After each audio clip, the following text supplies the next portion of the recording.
各位观众，大家好，欢迎收看《羽球密码》。今天要开箱什么？开箱这个，我用羽毛球做链锯人。这是我最近用羽毛球做链锯人，跟大家分享一下。有些人已经看过了，跟我们直播的应该是有看过了。那没有跟到播的人，可以看一下，欣赏一下我链锯人。阿哲，你知道我这多屌？我这个还可以这样子，因为它灯在闪吗？没看到？上面还有做波奇塔，有看过链锯人的可以看一下，好不好？你看。我故意把它一半做露出来的羽球的，有看到吗？然后一半是有穿衣服的，这我全部用废弃羽球加一些发泡棉跟保丽龙板做出来的，还有一些竹签、橡皮筋什么有的没有的。然后那个锯子是冰棒棍跟棉花棒。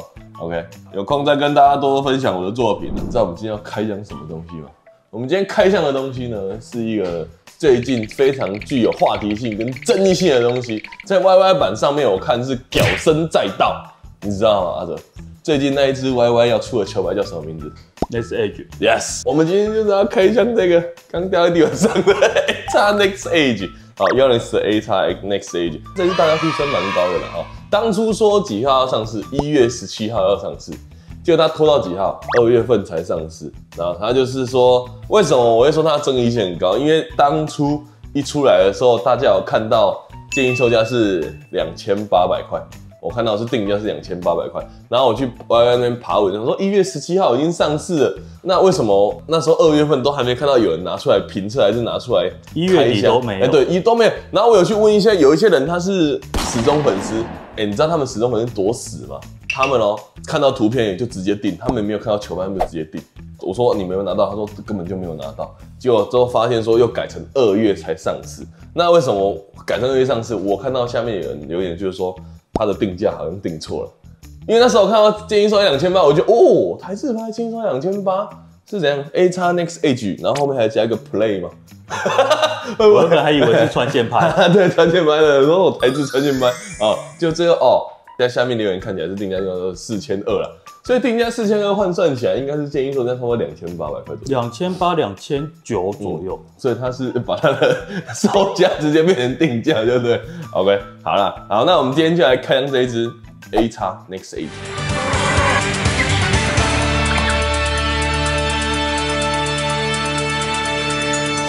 好，就外观方面来看的话，你看这支球拍。黑色的消光烤漆配上绿色的，还有它那个吊牌上面不是那个什么绿色那个条纹吗？我觉得这些球拍看起来超像那个骇客任务，你知道吗？那个会慢动作骇客任务，你知道吗 ？OK， 那它的球拍的纹路是做的，我觉得做的蛮漂亮的。这一次这个烤漆我也觉得水准不差，但是有个地方一定要屌，等一下要屌给你们看，屌很大力。然后在中间的地方呢，有没有看到？它除了这个A Next Age 以外，这边也有一个 Next Age 的设计字样。这整个都有做设计感的，阿哲你有看到吗？你看这个设计感做的蛮重的。这个台制拍的话，我觉得这个球拍设计感做的蛮好的。好，看完外观之后呢，我们来看科技的部分。科技的部分呢，这一次可以看到这一次的拍框，我觉得这一次拍框不一样，阿哲跟以往的 YY 的拍框都不一样。我觉得这算一个新的拍框的框型。这也是我觉得在台制拍上面看到一个新的契机啊。OK， 它这一次下缘呢，它这是整体拍框的前后宽度啊，这个前后宽度做的很厚，我觉得这个做的蛮厚的，像类似像 NF700那样子它做的很厚，而它没有像 NF700左右做的很薄，它这个还是有点厚度的。然后它下面呢是以破风拍框，中间呢又换成了偏盒型的拍框，上面呢又是破风拍框，算是破和破。OK， 那我觉得这个拍框干起来感觉下缘有点像那个能量 75C， 你不觉得吗？阿哲？蛮像能量757上，可它能量757是整体就破风了，它这边是做盒型的。OK， 我觉得它应该是为了要加固跟稳定这支球拍。那上面跟下面的这个破风的话，就是让它出拍的速度跟重心，因为它有那个什么 rotational 那个科技嘛，对不对？然后再来是中管的部分呢，我觉得这是一般的中管而已啦，我觉得没有什么让我觉得有惊艳的地方。再来角坠的部分呢，就是鲤鱼嘴。阿哲现在 YY 鲤鱼嘴已经变成标配了，是不是？是不是就像你说的，胜利的标配是什么 ？Free call。OK， 你的标配是什么？烤漆真的很美。你的标配是那个红白啦，红白那个底盖啦，那个底盖让我很不爽。OK， 好。还有一个应该是它下排的孔比较大，我之前跟你说的那个单线孔变成大的。对，这里这一个有没有？再来说88D Pro 有没有？是它旁边这边有那个，它是比较偏上宽，比较偏上面这边一点。这一次它做的比较下面一点，我还蛮惊讶的，说，为什么我做到这边？阿哲在传线的时候跟我说，阿学长，阿哲我下面变那么宽，我说，真的呢。再来说应该在凹槽这地方嘛，对不对？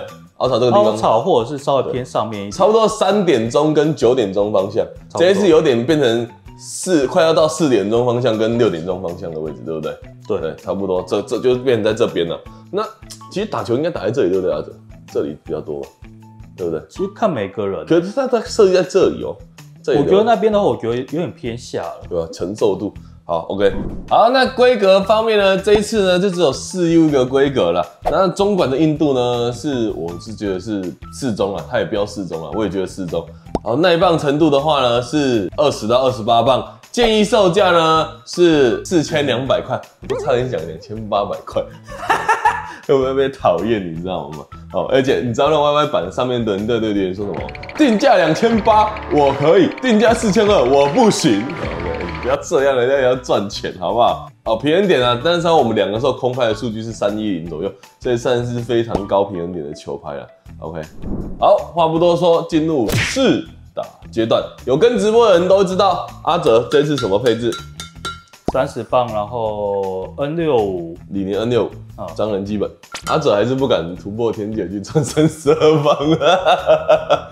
人家只是一支台制拍片。OK， 台制，你看你瞧不起台湾是不是？你瞧不起台制是不是啊？站起来，我看到血流成河。没有啦 ，OK， 台制拍做这样子，我是觉得不错。其实早在之前的那个 ARC11 Tour 有没有？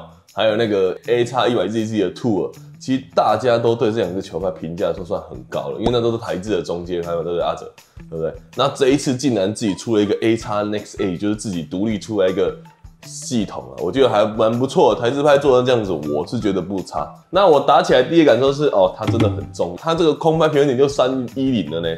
我自己打那个什么风影800是穿完线之后平衡点大概305左右。所以我觉得差很多，我不太喜欢这个高平衡点的感受了。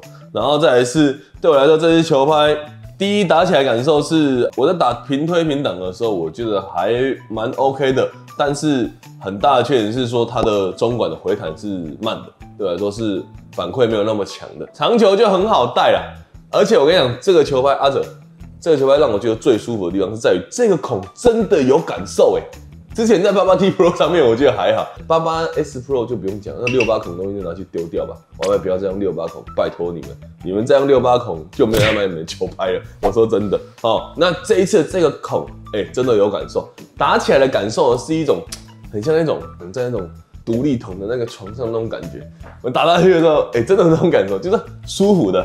是舒服的，我现在称赞 YY 阿哲，这打起来感受啦，就是你在大力击球感受，它会帮你把球吸着，然后弹出去，那不是延迟感，是一种很舒服，就是接触到那个很软的床的那种感觉，好像你去饭店躺在床上很爽的感觉。OK， 这感受是让我非常印象深刻的。然后长球啦，上手球我都觉得非常好打，切球也蛮 OK 的，因为它有这个会稍微去吸收你的球的反馈的这个线孔嘛，对不对？好，这打起来是 OK 的。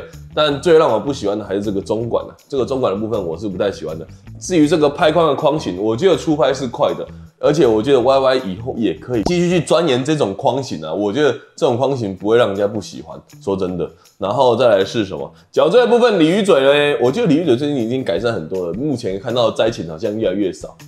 可是网友好像跟我抱怨也不少了，阿哲，我自己是没有遇到灾情，还没遇到。OK， 真没有灾情。我们的频道的那个大干爹港仔竟然说他真的去喷 WD-40，真的没有声音呢。可是阿哲说 WD-40会不会去腐蚀这个上面的烤漆就不知道，而且一支球拍要买4000多块，结果还要被喷 WD-40，干脆不要买，对不对？阿哲，你有没有觉得我这个有道理？对不对？那还是我知道，以后 YY 可以出一个礼盒组，有没有？然后打开有没有？旁边不是副线，副什么？你知道阿哲 ？WD-40，对，副 WD-40，我们是太嘴了，还帮 WD-40打广告对吧？有可能又出一个 WD-40的礼盒，我跟你讲。话不多说，进入本频道最热门的收看时间，噔噔噔噔，觉得后置配的那个音不错噔噔噔噔，对，干屌时间。外观不用屌，外观这次设计的还不错，对不对，阿哲？阿哲自己本身也蛮喜欢，我也觉得，消光烤漆我一定买单，而且他这一次非常用心的在字体上面都非常有设计感，他的纹路设计我是喜欢，对，而且他的字体都有设计过，阿哲，这就是他用心的地方，我可以接受，台湾 No.1，OK， 再来一次呢，第一个要搞什么？搞这个烤漆，虽然烤漆烤得不错，我跟你讲，我再附上照片给大家看，我收到这一支。搞屁呀！你哪里不起水泡？你给我起水泡在 YY 这个 logo 上面，超明显的。一拿起来，还扑几粒。再来是呢，我要搞这个中管，我不喜欢这个中管，这个中管太软了啦。我觉得这个中管的软硬度虽然是适合中阶球友的，或者是一般大众球友可以接受的价位跟软硬度，但是对我来说，我是觉得不适合，而且。很奇怪的点是，你做这样子中阶球友适合的，或者是一般球友适合的中管，结果你平衡点用高阶球友才用的，对吧，阿哲？有点搭不太上，你不觉得很奇怪吗？我觉得这样做很奇怪。你要做，你就不要把平衡点做那么高，你就说我这个球拍就是给大家可以用亲民的价格拿到亲民的球拍，打起来就亲民，那我就 OK 啊。可是为什么你做的那么软，上面做那么重？这个连我都觉得要修嘞，这个真的太重了啊！对啊，再来了要搞什么？台制拍其实这样做已经做得算不错，其实我觉得算不错，我觉得真的算不错。再来搞就是你那个售价要弄好，不然你会被大家搞，不是我搞你本来2800就变4200，大家东西嘛搞。我本来一支球拍可以嘛，2800我们打7折多少钱？72、14、78、56、1960而已呢。现在这一支叫多少？2960，差几千块，对不对？差很多嘞。所以自己要小心这个失误啦。OK， 我也是看 Y 版才知道。我想说奇怪，1月17上市了，怎么我们去问，怎么都还没有出来啊？人家一样预购也没有出来，所以这支球拍争议性蛮高的。然后结果到大家期待那么久，就很出来批给。我跟你讲，这其实是说明是一个策略啊，我先把它定便宜一点点，就比如说我今天要卖一台车子，这台车只要50万，大家都这台车只要50万，讨论很高，结果之后突然，对不起，我们定错了，下个月变成80万，就不会搞死了，然后就讨论度相对就变很高，对不对，阿哲？我以后都要这样子，好吧？我们以后卖衣服有没有这样子？这件衣服只要390啊！对不起，订错了，现在吃到690。好，接下来呢，就到了我们观众也是非常喜欢，即将也会成为会员专属片段的 PK 时间。什么是 PK 时间呢 ？PK 时间呢，就是呢，我们会把这支球拍呢跟同品牌的球拍来做比较，就是说，你如果本来打同品牌这支球拍。那你可以打这一支或者是不同其他品牌的球拍，如果打到那些球拍，你可以试看这一支打感是相近的。OK， 那我们先就自己 YY 的来比的话呢，就 YY 来比的话，我觉得它比较像 AX69，没有听过这个球拍对不对？以前叫做什么396999嘛，对不对？对。还有那个88就是8868跟什么？我只有68，可是我不知道下面那一看是什么，好像38。就是这样，就是你可以走中阶拍，就像99有 Pro 跟 Tour 跟 Game 嘛，对不对？我记得99 Tour 你也可以来试看看，反正就是找中阶拍来试，我觉得会差不多。那也可能有点像 AX99 第一代的低配版，对吧，阿哲？这是打起来的感觉，因为它头真的很重，真的。但是中管就没有像 AX99 那么好，对不对？这个是我的感受。再来是你可以打什么？可以往胜利那边看的话，你可以看黑金准。OK， 黑金准的重量跟它真的是有得比的但是人家黑金准的中管也做的比较好啦，对不对？而且那是超细中管，对不对，阿哲？黑金准你可以往胜利那边参考。再来呢，李宁这边呢，可以看锋刃600啊，因为锋刃900真的中管也做得很好。其实我觉得他这支球拍就是跟人家中管就是差太多，就是它的抗扭性没有到很好，所以你可能跟同品牌的中阶球拍来比，因为它的价位也大概是3000块左右嘛，对不对？所以你可能跟其他品牌的比，可能它大概在3000多块这个价位可以比较而已。OK， 就是锋刃600，还有一支我觉得蛮像是它的平衡点很像是那个 N80 3代嘛，对不对？所以就是这个中管跟平衡点感受，可能就是列一下以下这些球拍给大家参考。好，最后总结来讲的话，这些球拍对我来说打起来感受，整体感受是不差的。说真的，没有到差。而且以台制来讲的话，我觉得这个价位是非常对得起这支球拍的。但是你要必须先接受2件事情，第一个就是它的平衡点是非常高的。我觉得高阶球跟中阶球应该都会有特别喜欢打高平衡点的人，对不对？但是你可以接受平衡点，不代表你可以接受中管。对不对？因为那中管的抗扭是让我不太喜欢的。可是你可以接受中管的人，也不代表你可以接受这个高平衡点，所以这个就是你们要去衡量到底要不要买这些球拍的一个地方啦。还是那句老话啦，定价2800我可以啊，定价4200我不要。对了 ，OK 啊，好啦，那如果你喜欢影片的话呢，记得订阅频道，追踪我们 IG， 还有到我们脸书粉丝专页点赞。那如果你有什么问题的话呢，欢迎在影片下方留言。如果鲤鱼嘴有出问题，我今天真的没有看到鲤鱼嘴有出什么问题，我自己打下来都没有问题。至少我们目前测试过，很少。OK， 那WD40的业务有没有看到？赶快去！现在不止那个工厂需要了，连羽球用品社也都需要WD40。OK， 好了，拜拜。